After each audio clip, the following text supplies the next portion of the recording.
mais um episódio do Fala aí, Sesmac! Uma Nova Forma de Comunicar.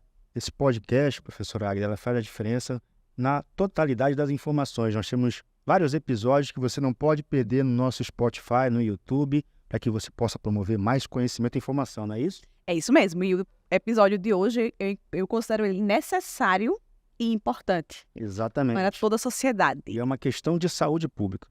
Cada vez mais se preocupa com as causas de morte, dentre essas o suicídio. Em especial, nesse mês de setembro, estamos debatendo aí o Setembro Amarelo, né? Que é o mês de combate e prevenção ao suicídio. E por isso estamos com duas pessoas que podem nos ajudar a elucidar essa temática. Primeiramente, queria dar boas-vindas, né? Agradecer vocês por estarem aqui. E acredito que será um episódio, assim, muito esclarecedor e, como eu falei, importante e necessário para a sociedade, né? É algo que precisa ser esclarecido, precisa falar mais. Vocês vão trazer isso para a gente. Então, aqui eu estou com a doutora Jordana Farias e o Carlos Lira. Então, gostaria que vocês se apresentassem, né? Quem é a Jordana, quem é o Carlos? Então, queria agradecer o convite à professora Águida e o professor Vitor por essa oportunidade, por essa iniciativa de trazer essa temática num mês que tem essa representação. É uma representação que é o ano todo, mas esse mês a gente tem essa simbolização, digamos assim. Eu sou Jordana Farias, eu sou psiquiatra, com extensão na área infantil, eu sou professora do SESMAC desde 2017. Eu entrei no SESMAC na disciplina de clínica médica e depois eu transitei para a psiquiatria. E hoje eu dou aula para o 5º período e para o internato nas disciplinas práticas. E eu adoro ser professora de lá, estou adorando essa iniciativa, né, do podcast, muito importante para a sociedade. É uma temática, como o professor Vitor falou, que engloba a saúde pública, né? Bom dia, meu nome é Carlos André, eu sou aluno do 9º período, estou no internato, já vim, na verdade, de um primeiro curso superior que foi incompleto, que foi de odontologia, em outra instituição. Venho acompanhando a doutora Jordana Farias há mais de 1 ano e meio. Ao longo desse período, deu para perceber que esse tema na área da psiquiatria é algo muito persistente.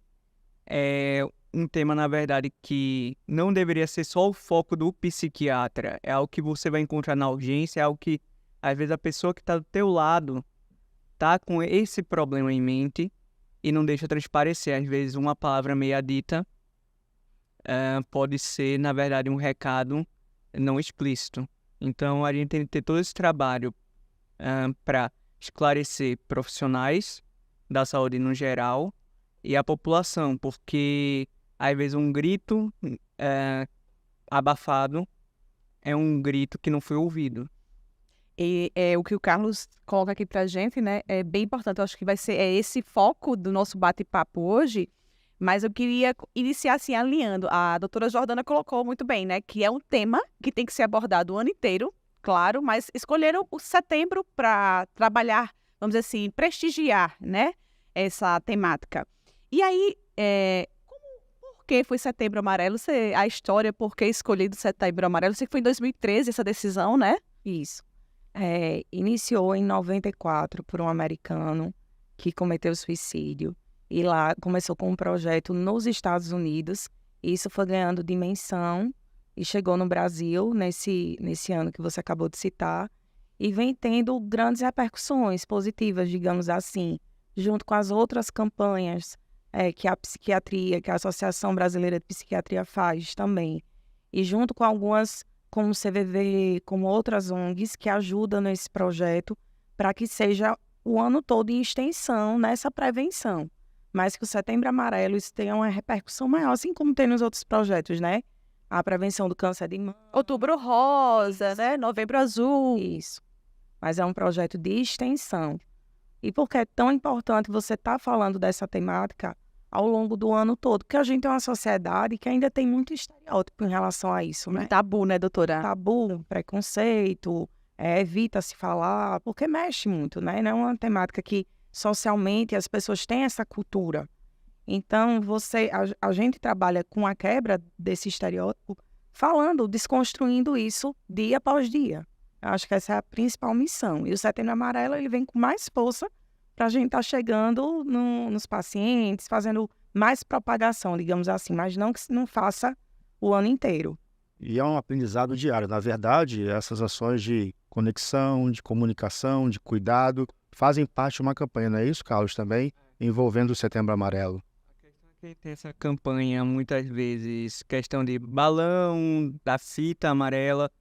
Em alguns locais há distribuição, em outros locais, a depender do país, tem pontos que param as pessoas para explicar.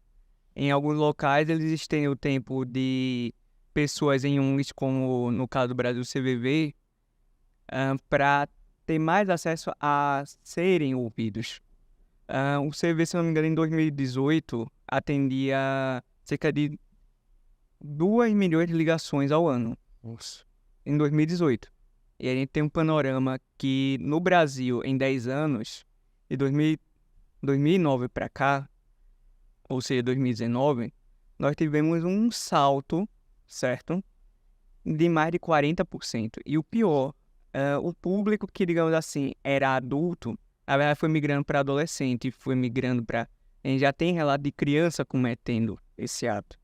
Então, a gente tem essa campanha nesse mês, que é também, de certa forma, na véspera, a gente está em setembro, o mês que vem é o mês das crianças, que a gente vai ter a comemoração da vida. Ou seja, nós temos essa relação entre a proteção da vida de quem já está aqui e a comemoração da vida que ainda vai chegar.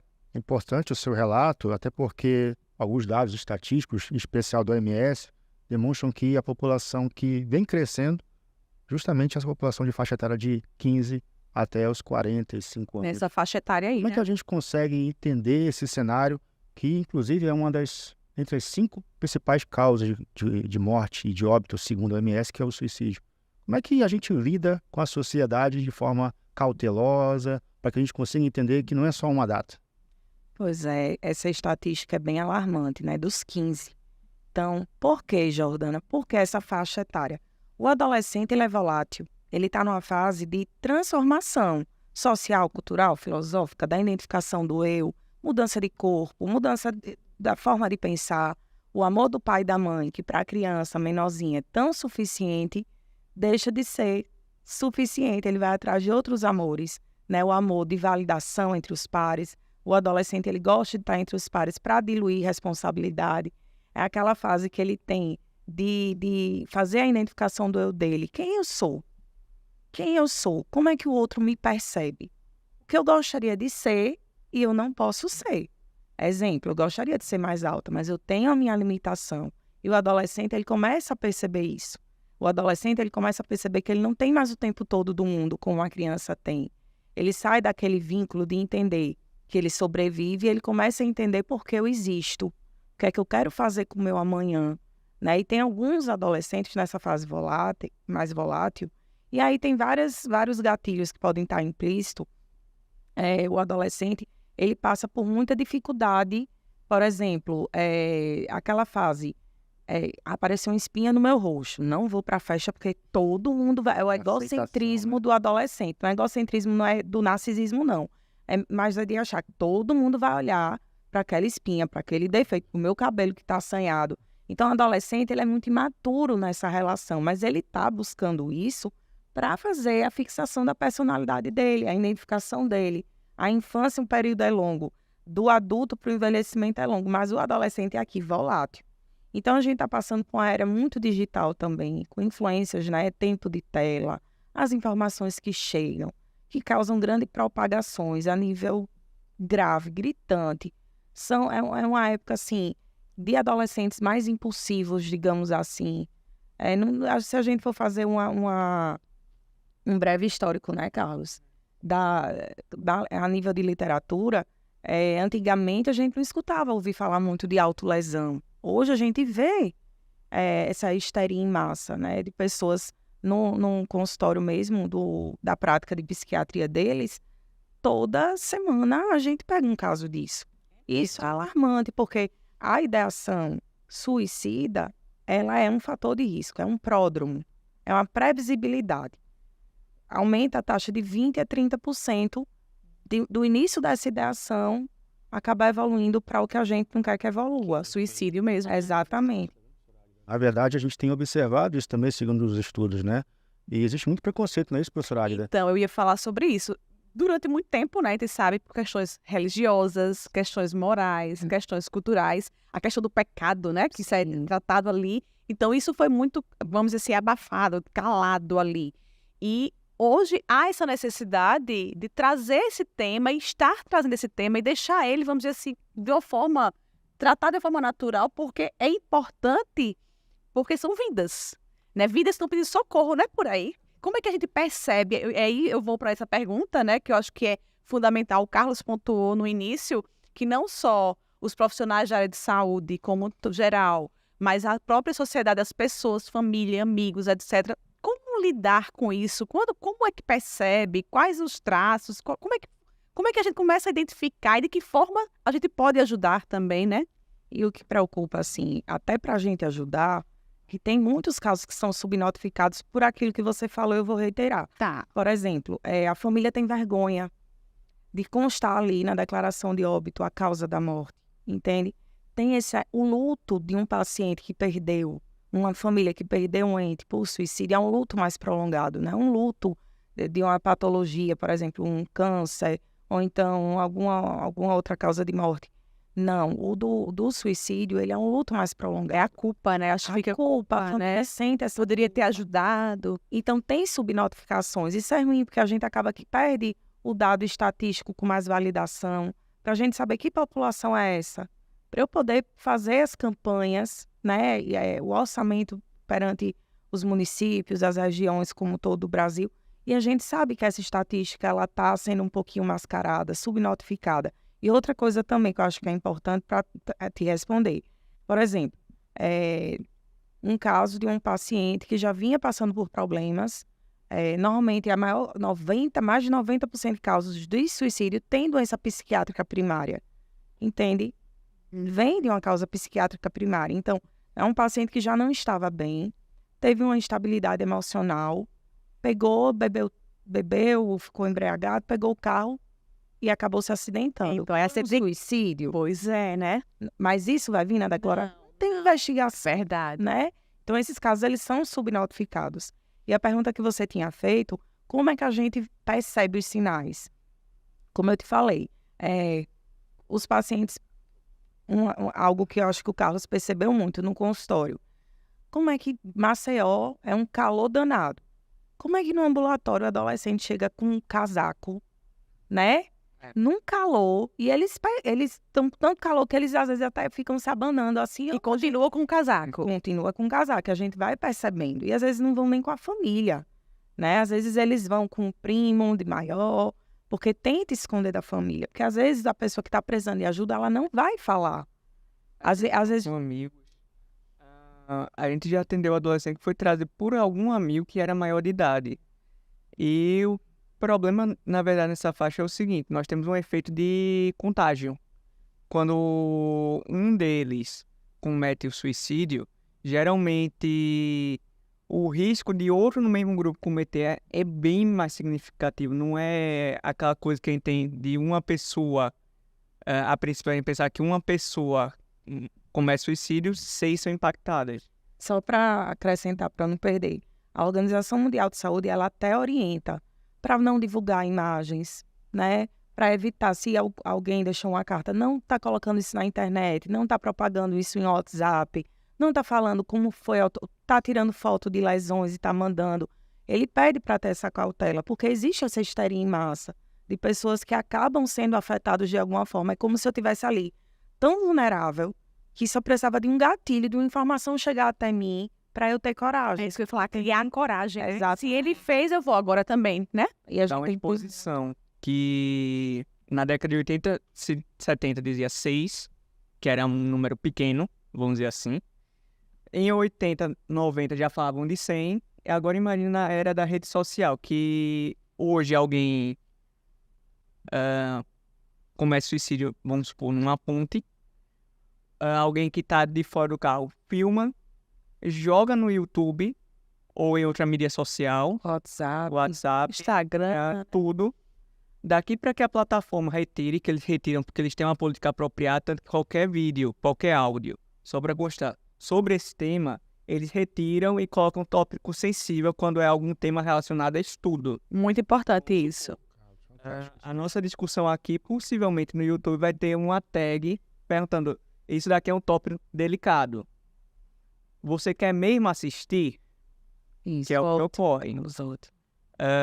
Nesse processo, na verdade, a gente tem, em paralelo, essa massificação de informações e a gente tem, infelizmente, um fenômeno cultural que já é antigo. A gente teve o sofrimento do jovem Werther na década de 1880, do Goethe, que no final do livro é um suicídio, teve um espalhamento pelos jovens que leram o livro, eram jovens de classe alta, até porque quem lia naquela época era quem tinha condições, quem tinha leitura, quem era nobre ou burguês, para os padrões da época. Hoje, um livro, por exemplo, 30 Reasons Why, que virou uma série na Netflix, atinge milhares e milhares e milhões. Tudo bem, ele aborda o tema de uma forma positiva, tenta explicar o que aconteceu com a pobre da garota, certo? Só que teve campanhas de suporte depois da série. Só que também, ao mesmo tempo, em paralelo, se não me engano, houve um aumento dos índices de suicídio de imediato. Ou seja, a gente tem esse tabu que se a gente não fala, fica aquela pessoa calada a esmo com o risco de cometer. Se a gente fala, depende da forma que fala, a gente pega essa pessoa e joga para uma ponta. Ou seja, Então, é um assunto muito delicado, né? É um assunto muito delicado, muito sério. Então, é isso que vocês estão trazendo para cá, e eu acho que é importante. Esse episódio é fundamental para que a gente tenha, que eu acredito que vocês vão trazer isso para cá, né? Pelo menos uma noção de como lidar sobre essa temática, de como lidar com essas pessoas no cotidiano, né? Que, na verdade, isso não é o acaso. Eu acho que devem ter alguns sinais que, de repente, esse comportamento suicida que possa vir a crítico consiga detectar. Né? Exatamente. É uma grande preocupação que muitos de nós, e eu até me coloco nesse cenário, não conseguimos identificar. Então, é uma grande pergunta que talvez você que está nos assistindo, nos ouvindo, precisa saber. Como é que conseguimos identificar um comportamento suicida? Nós estamos aqui com a visão de salvar vidas, mesmo não sendo profissional capacitado para isso, mas a sociedade, pela fala, que foi até então citada nesse momento, em grande parte é a sociedade que pode também evitar e talvez cuidar dessa pessoa que possui um comportamento suicida. E aí, existem sinais? Existem. Mudança de comportamento. Era uma criança, era um adolescente que socializava, que gostava de estar saindo com as famílias, que tinha amigos e começa a ter mudança de comportamento. Fica mais tempo no quarto, um adolescente que começa a ficar mais internalizado, ficar mais retraído em algumas situações. Você começa a observar mudanças de comportamento. Ele gostava de fazer coisas que antigamente ele gostava e deixou de fazer, né? Ou então, como eu falei, a maioria dos casos de suicídio, ele vem de causa primária. Então, já tinha algo primário, psiquiátrico acontecendo. E, como eu falei, a ideação suicida, às vezes, é o maior fator de risco, é a previsibilidade. Se eu já tive um caso de um paciente que, exemplo, uma automutilação, a chance disso vir acontecer, o risco aumenta consideravelmente. Esse já é um grande sinal ali, e tem né? que ser notificado, tem que ter uma notificação compulsória. Que às vezes a gente já acaba que não dá tanta clareza, não dá tanta atenção às famílias. Será que há alguma forma de chamar a atenção? E não tem que observar os sinais. Ou então uma pessoa, um paciente que ultimamente vem ficando deprimido, vem perdendo peso, vem deixando de trabalhar, faltando muito trabalho. É uma pessoa que sempre foi adepta ao trabalho, que sempre foi uma pessoa muito responsável e começou a ficar perdendo peso, chegando com sono no trabalho. Outro exemplo também, você vê uma pessoa que está ficando muito impulsivo. Existe para suicídio, isso é importante, tá, minha gente? É muito É importante. importante. O suicídio, a gente vê no exame mental, na psicopatologia, mais uma questão de despedida, mais de um sintoma realmente do humor. Tá? É um paciente que ele já vinha, o Carlos sabe muito disso que eu falo. Muito triste, ele vinha muito aprofundado, ele tá naquela sensação de que ele tá parado, ele quer ficar ali estagnado. E muitas vezes o paciente, do nada, nessa estagnação, nessa tristeza, ele às vezes muda de comportamento abruptamente, ele sai dessa tristeza, em vez de ter uma evolução natural, como a gente tem com a psicoterapia e com o medicamento ele subindo, ele simplesmente tá aqui e vem pra cá. É aquela questão do sair do 8 pro 80, vamos. Não, sai do 8 pro 8. Não? Esse seria o para-suicídio. Ah, tá. Suicídio é mais essa história. Isso é importante. Então, Tem uma diferenciação, porque isso vai interferir nos sinais também, não é isso, Carlos? isso é muito Ele importante. pega aquele cara que estava simplesmente parado, 6 meses numa depressão profunda, ele acorda na manhã e ele vê assim, tá, resolvi, gostou, É uma decisão. pegou e gostou da roupa preferida dele, botou, se preparou, muitas vezes faz a barba, faz o cabelo, faz o bigode, e chega o familiar pensa, Percebe? olha, ele Como ele acordou tá bem. E muitas vezes o que ocorre é de o dia seguinte chegar a notificação, olha, infelizmente ocorreu isso com fulana.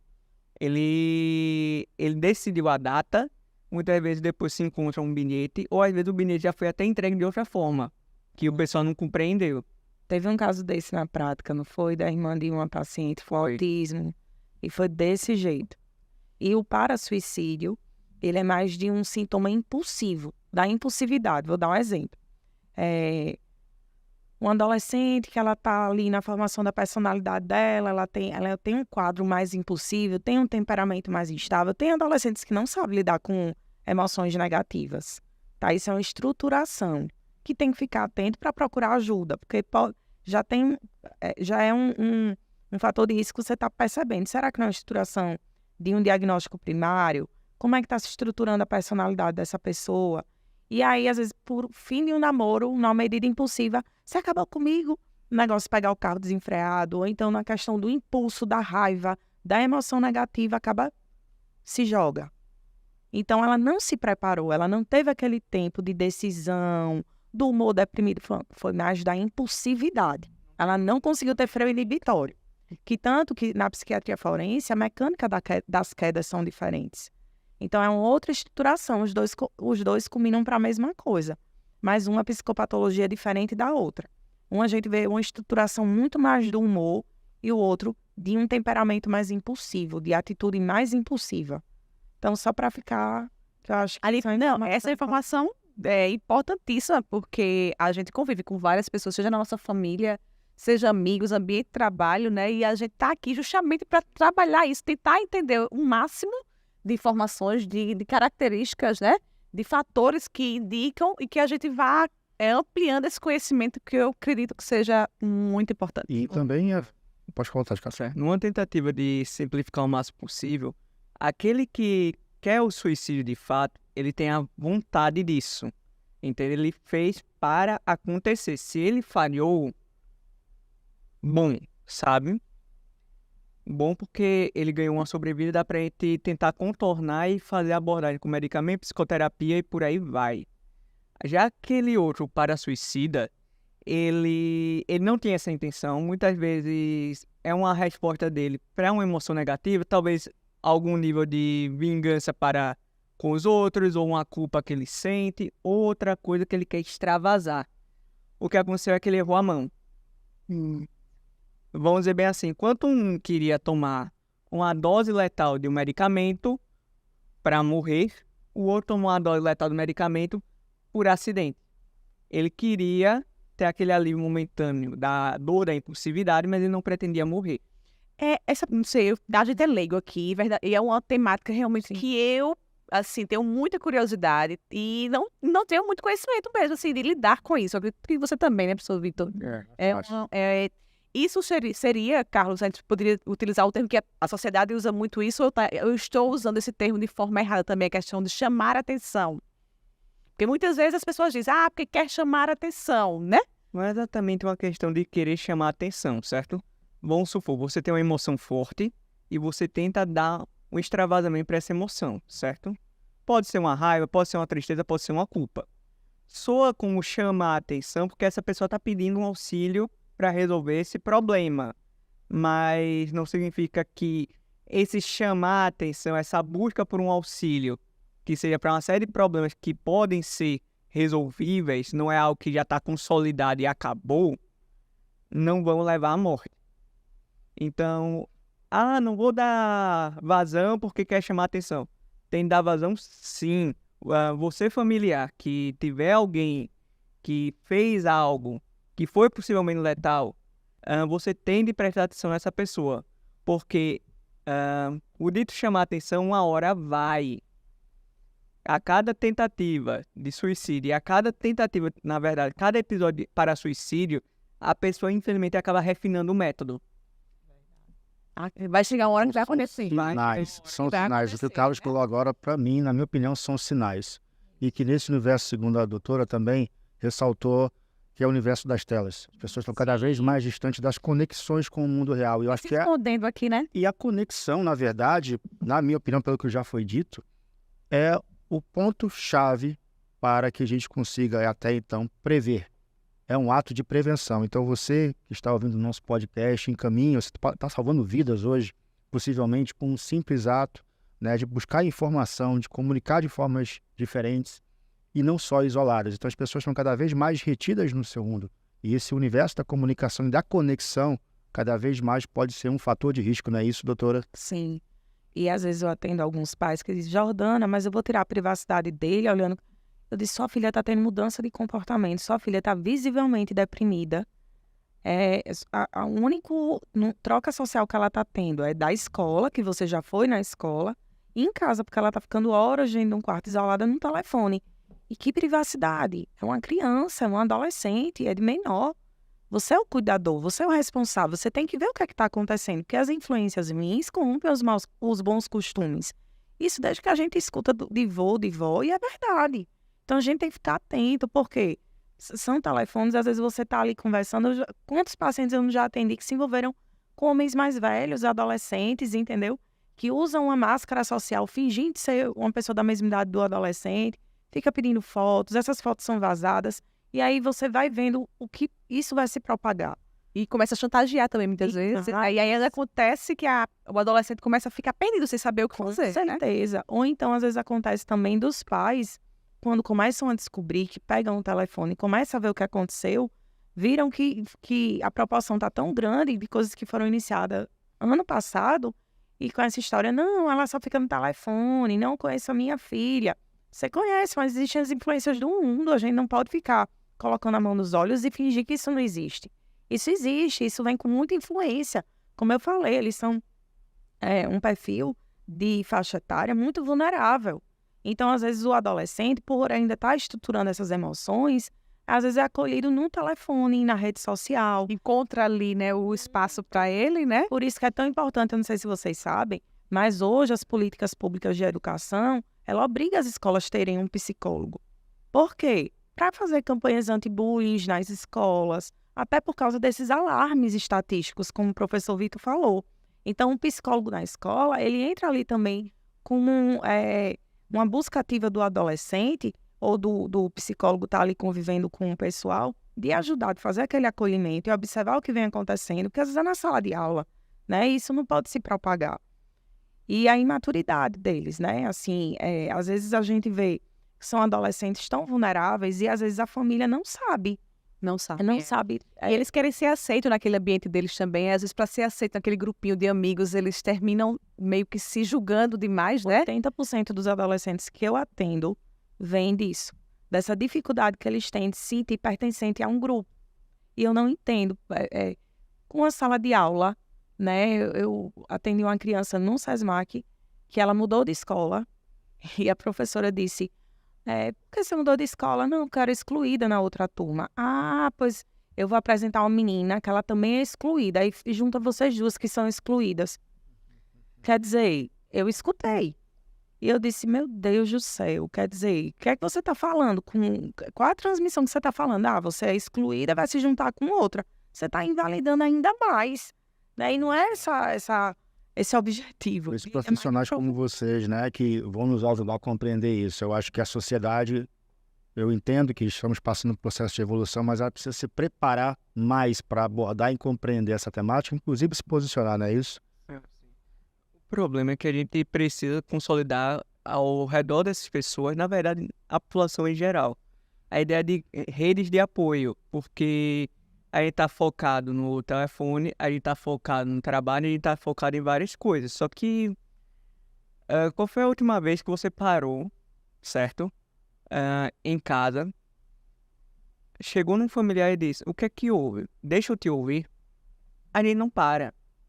A gente chega em casa, come, vai se preparar para o dia de amanhã, e a gente tem essas relações que estão cada vez mais frágeis. O que era vamos dizer assim, uma corda de muitos feixes, virou literalmente um fio de linha que a qualquer momento arrebenta. Ou seja, a gente trocou os nossos laços sociais pelo celular. E eu acho assim, pegando essa fala do Carlos, há um tempo atrás, a gente tinha na nossa casa uma televisão na sala apenas, e todo mundo se reunia ali, você se encontrava, todo mundo tinha aquele costume. Hoje, cada pessoa basicamente tem sua estrutura no seu quarto e cada um se isola no seu quarto, né? A gente tem esse afastamento também, perde esse fortalecimento de estar mais próximo, de tentar identificar o que está acontecendo. Isso que o Carlos está falando é fundamental, porque assim, até isso, Carlos, também eu queria até ouvir de vocês, doutora Jordana e Carlos. Alguém chegou para mim, ou eu percebi alguns desses sinais que vocês já trouxeram para cá, por exemplo, já percebi, né? Ou alguém chegou para mim, tipo, porque existe palavras que a gente também pode ficar atento, por exemplo, eu queria sumir. Tem muita gente que fala isso, né?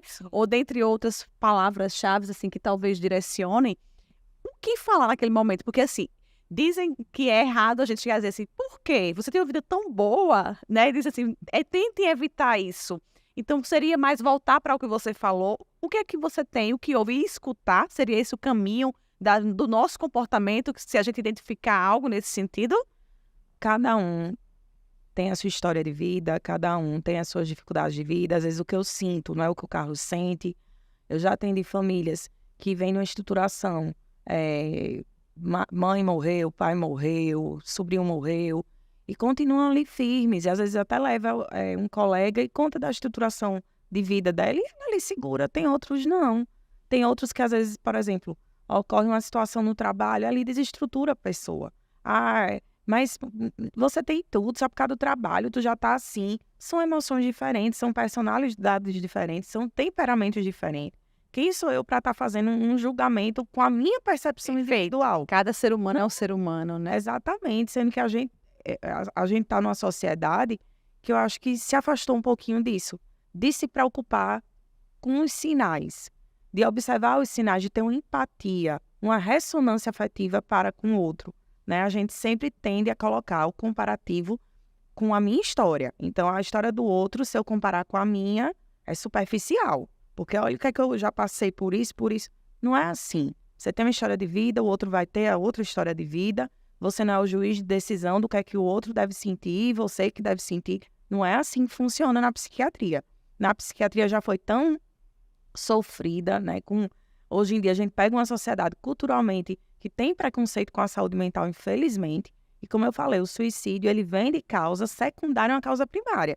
Então já vinha acontecendo. E é um alerta também que as unidades básicas de saúde, elas têm que também estar preparadas, um médico, agente de saúde, a receber essa população, porque daqui para que chegue no especialista, perdeu muito tempo.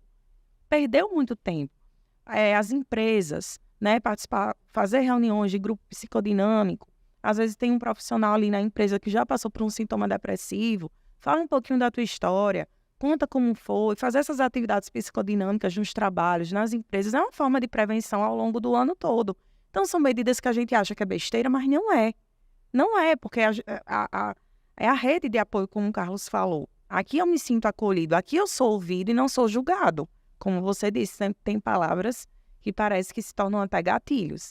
E aí, na psiquiatria, a gente não pode fazer isso. A gente tem que acolher o paciente como um todo, respeitar a história de vida do paciente como um todo e simplesmente acolher a família, orientar a família, porque é que está ali todo dia convivendo. Lógico, tem algumas famílias que não têm essa rede de apoio, né, Carlos? E por isso que é tão importante essas campanhas que o Carlos falou do CVV, ou então dos próprios psicólogos, dos psiquiatras, e ver também, assim, não tem uma família, mas tem um amigo, o que é que está faltando, né? E a gente E tentar levar para um profissional, né? Eu acho que também seria esse o caminho, né? Muitas vezes o primeiro contato que essa pessoa vai ter com a área da saúde não é o consultório do psiquiatra, não é o consultório clínico. Aliás, via de regra, tem um estudo, eu não me lembro agora de onde é, que ele diz que pelo menos 60% das pessoas que tentam suicídio foram ao seu médico na última semana. E a gente tem que se policiar. Porque a gente tá muitas vezes, ouviu o coração, ouviu o pulmão tá limpo. Coração tá bunias rítmicas e normofonéticas. Legal, libera esse cara pra casa. E o resto?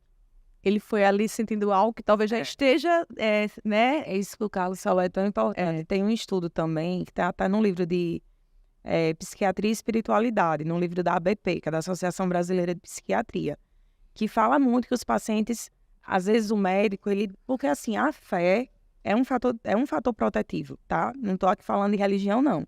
Estou falando de fatores protetivos que existem. E às vezes a gente pergunta, porque às vezes a comunicação, até para onde ele frequenta, né? Porque é um fator protetivo, a gente tem que perguntar como um todo. Eu sou cardiologista, estou atendendo um paciente, como o Carlos falou. Uma pergunta, como é que você tá? Como é que você tá, meu filho? Vem cá. Tô achando, hoje o coração tá tudo bem, mas você tá bem mesmo? Tem alguma coisa para conversar comigo? Como é que tá? E nesse capítulo de psiquiatria fala, os médicos normalmente não perguntam o que é que você acredita, que às vezes tem paciente que busca fé até na natureza, entende? Sim. Mas é um estado de paz, é um estado que ele se encontra. E é importante essa calmaria, né? Esse momento mais espiritual. E é um fator protetivo. E às vezes os médicos não perguntam. E tem esse estudo falando que a maioria dos pacientes querem ser perguntados sobre isso. Então, acho que isso é muito importante também, a gente começar. Eu, na psiquiatria, eu sempre pergunto. Eu acho fundamental. Porque com o ser humano, biopsicossocial e espiritual, isso tudo é conectado. E muitas vezes esses sintomas que a gente vai ao médico já é questão, nossa, você não tem nada. Vamos dizer, lá forma, o médico olhou e disse, não, tá normal, tal. Mas aquilo ali é algo que já está apontando que ele está precisando de ajuda para questão. Mas parte é problema mesmo da formação geral do médico que a gente vê. A gente tem uma lógica muito biomédica, certo? E a gente tá agora trazendo, certo? Essa parte mais humanista para a medicina. Tanto que a gente vai ter a primeira porta, muitas vezes, para uma emergência psiquiátrica a UPA é o posto 24 horas e muitas vezes não estão preparados para receber. Um paciente que chega lá, por exemplo, com um ataque de ansiedade, um ataque de pânico, tem profissional que não vai receber bem esse paciente. Um paciente que tentou suicídio, beleza. Chegou lá, o médico vai tomar conduta para, vamos supor, tomou comprimido, vai fazer uma lavagem gástrica, certo? Tentou se enforcar e chegou a tempo, retira a corda e tenta dar um suporte para a via aérea. Beleza. Mas muitas vezes o paciente vai chegar até num estado relativamente bem, certo? Tomou o medicamento e se arrependeu. E aí, o que é que esse médico vai fazer? Vai ter aquela questão de puxar o paciente para junto dele, vai ter uma postura mais fria, vai perguntar, mas você é jovem porque fez isso? Tem toda essa construção. Até porque paciente que tentou suicídio, aí tem duas opções imediatas. O internamento. A outra, convencer a família de ficar, enquanto o paciente estiver nesse estado crítico, 24 horas de supervisão nele. Tanto que fica complicado. Você acha que a nossa população tá em condições de abdicar do seu trabalho para ficar 24 horas supervisionando uma pessoa enquanto o medicamento não começa a ser feito? Porque antidepressivo começa a ser feito com 15 dias, em média. Estabilizador de humor, você tende a atingir o nível sérico. Muitas vezes, se você não vai conseguir esse nível sérico em uma semana. Ou seja, o quanto custa, certo? Não só financeiramente para um pai e para uma mãe ter de ficar com esse filho 24 horas por dia durante um mês? Exatamente. Ó. E aí esse talvez outro grande... gasto emocional. Esse que eu quero falar agora, sabe, Carlos e doutora? Na verdade, a gente tem uma situação que a gente não gostaria de chegar, que seria o suicídio. E aí temos entes familiares envolvidos nisso, amigos, colegas, enfim, que nós chamamos de pós-venção.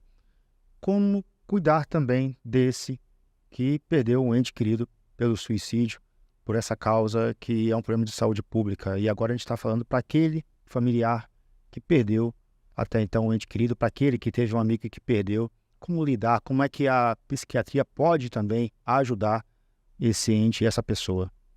A psiquiatria, ela direciona, digamos assim. Como eu falei, o luto de um paciente, de uma família que perdeu um paciente por suicídio, é um luto mais prolongado. E às vezes acontece disso acontecer também com alguém da família, e alguém da família também cometer suicídio. Então a psiquiatria, ela trata transtornos da psiquiatria. A psiquiatria trata doença. Mas será que aquele paciente, naquele momento, ele precisa de uma assistência da psicologia? E às vezes é o psiquiatra que encaminha. Os psicólogos são são nossas bússolas. Literalmente. Não tem como andar psiquiatria sem psicologia. Né? A psicologia, a fala é terapêutica. Quando você fala, você bota para fora, mas nem todo mundo fala. Nem todo mundo pede socorro. Né? E principalmente quem vive o luto, que já está com tanta dor, então as pessoas vão entender, porque ela está ainda passando pelo luto. Mas como é que está sendo a elaboração desse luto? Será que não é um luto do luto dela mesmo? Então a gente tem que ficar atento aos sinais. E assim, as campanhas, né, de políticas públicas tem que ficar mais atento para o que você falou, professor Vitor. Já é difícil, a nossa realidade já é difícil para a pessoa que está passando por dificuldades, que teve as ideações, já não tem tantas políticas públicas para a pessoa. Imagine para as famílias. Verdade. E é muito importante pensar isso, sim. E assim, eu queria ouvir de vocês, a gente tá finalizando já o episódio aí, né? É um episódio que pode salvar. Salvar vidas. E justamente pensando nisso, eu queria que vocês trouxessem, porque às vezes eu não tenho a coragem, não tenho alguém, não tenho aquela rede de apoio, Carlos, que você apontou. Mas existe aí grupos, como você falou, o CVV, qual mais teria um telefone, um WhatsApp, que as pessoas pudessem estar ali conectando, buscando socorro, né? Não só para ela, mas alguém que está vendo alguém passar por aquilo ali. De telefone, eu só lembro do CV, que é o 180 é o 188. 188. Agora, a gente tem um trabalho, se eu não me engano, muito legal aqui em Alagoas com Cavida. É o Cavida, que é ali perto Eu acho que antes de Guaxum, Jacarecica, que é presencial, mas não é 24 horas. E Treinamento dos agentes de saúde, os agentes de saúde, eles têm que ser tão valorizados, porque eles sabem tudo o que está acontecendo ali na comunidade. Fazem parte da família, né? Ele parece que ele já faz parte de todas as famílias. Então, ele ali faz a busca ativa, né? E, normalmente, naquela região, as pessoas vão se comunicando, né? Vão se ajudando. Às vezes, a rede de apoio pode vir até dos bairros. Então, o agente de saúde, ele tem que ser treinado. Tem que existir esse treinamento contínuo durante o ano, com o médico da unidade básica de saúde, porque demora muito para chegar até o psiquiatra. Então, é por isso que eu tô falando assim, às vezes tem uma coisa que tem que ser emergencial ali, né? E como a doutora disse, é um rastreio. Você consegue, de uma certa forma, cadastrar na comunidade pelos próprios ACS, que faz o trabalho fantástico, agente comunitário de saúde. Ele consegue identificar isso e fazer um cadastro na própria unidade de referência, né? Isso de forma que talvez o que Carlos disse, o atendimento não consiga ser simplesmente para o clínico geral, mas também para aquele especialista, não é verdade? Isso. E no caso de emergência, a UPA, né, tem o Portugal Ramalho aqui, tem o Ulisses Pernambucano, tem às vezes o HGE faz também, sendo que a longo prazo é que complica. A longo prazo, porque como ele falou, a medicação ela tem um tempo de alcançar os níveis plasmáticos. Não é tão imediatamente. Então, aquele paciente, ele tem que ser contido. Ele tem que ter supervisão. Então, assim, o que é que acontece? Eu vou encaminhar esse paciente para ser internado no hospital geral. Isso vem acontecendo comigo. Eu tenho uma paciente que está internada no hospital geral, clínico, que não tem janelas apropriadas para aquele perfil de paciente que está internado. E isso aconteceu com a minha paciente, que ela estava comendo com um garfo e faca de plástico, e ela pegou a faquinha de plástico E tentou. entendeu? No hospital geral, né? Então, assim, a gente tem que ficar atento. Será que aquela estrutura de internamento é para esse tipo de paciente, Adequada, né? né? Porque ele tá ali, ele tá com raiva porque foi internado, ele tá com raiva porque naquele momento da emoção, ele ainda vai ter o tempo também de estruturar o pensamento dele para mudar a forma de pensar. Então, não é uma coisa da noite para o dia. É uma campanha que tem por trás. Então, a direção avaliando isso. A gente não pode dar bobeira. No SESMAC, existe algum projeto, existe alguma ação? Carlos, você é aluno do SESMAC, não é isso? No caso, quanto a voltada à área da psiquiatria, ele tem a Liga Acadêmica de Psiquiatria, que é a LAPSIC, e a gente tem a Liga de Psiquiatria Infantil. Ambos fazem um bom trabalho, tem vários preceptores e tem atendimento, se eu não me engano, chega a ser mais de 10 ambulatórios que ocorrem ao longo da semana. Você vai ter médicos dos mais variados perfis e o que acaba é que a gente tem de ter essa conscientização que a campanha contra o suicídio, não é retida ao mês de setembro e não é só aquele primeiro dia que o paciente bateu na sua porta. Você vai ter de ter um acompanhamento longitudinal e vai tentar puxar, certo? A família, a comunidade e tentar estimular o próprio paciente a formar novos laços. Um paciente que está completamente isolado, se ele gosta de desenho, não poderia começar um curso de artes? Se ele gosta de algum esporte, ele não poderia ser estimulado a iniciar um esporte? Teve um paciente que a gente atendeu que ele deu entrada por uma tentativa de suicídio, ele tem uma história muito trágica, começou o acompanhamento, começou o medicamento, foi estabilizando, certo? Ele tem o sonho de ser no futuro um profissional de segurança pública hoje e ele conseguiu se integrar a um esporte e o esporte fez muito bem a ele. Ou seja, você está agregando cada vez mais laços e com o laço mais forte a gente faz uma malha de proteção para quando essa pessoa cair. Entende? É como se a vida da pessoa fosse nada mais que o picadeiro de um circo, um espetáculo. A gente vai andando sobre a rodinha, tentando chegar ao outro lado. Às vezes a gente cai. A gente quer que tenha toda a rede de apoio Que vai estar ali para segurar. Perfeito. Muito importante. Muito importante essa fala, ver o caminho das possibilidades de trazer essa pessoa de volta, né? Então, achei fantástica a sua fala, Carlos. E assim, quando você perguntou, eu disse, não, eu vou convidar o Carlos. Porque o Carlos fez da vida dele um limão, uma limonada. Eu tenho muito orgulho do que o Carlos vem construindo, mas o Carlos, ele sofreu muito na adolescência, né, Carlos? Assim, uma situação muito peculiar e que ele conseguiu usar algo tão ruim para a vida dele para algo muito melhor. Então, eu confio plenamente no Carlos atendendo meus pacientes no SESMAC. Eu tenho muito orgulho, porque através das experiências que ele passou, ele conseguiu se ressignificar e ajudar tanta gente. Eu queria falar. Que coisa importante e lindo isso. Eu tive um diagnóstico anos atrás de um médico que ele chegou para mim e disse, olha, quem tem 2 rins só tem um, quem tem um não tem nenhum.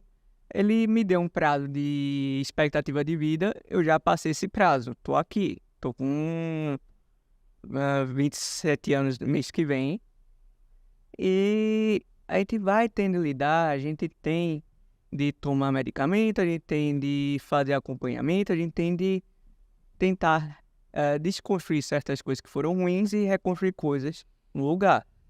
É aquela coisa, eu quero dar o atendimento que eu não recebi nesse primeiro momento. Eu tive um médico em Recife que me atendeu super bem, disse, olha, eu digo pra você, você vai morrer de qualquer outra coisa menos desse rim. E aí você está fazendo medicina para ser tão humano, talvez, como não foram, de uma certa forma, contigo, né? Então, bom que nós formamos. E que médico nós vamos formar, né? Até então, e eu queria brindar a essa temática de hoje. E agradecer a vocês que episódio riquíssimo, que episódio que vai ajudar muitas pessoas, tenho certeza disso. Por isso que foi mais um episódio do Fala aí, Sesmac. 50 anos iluminando histórias.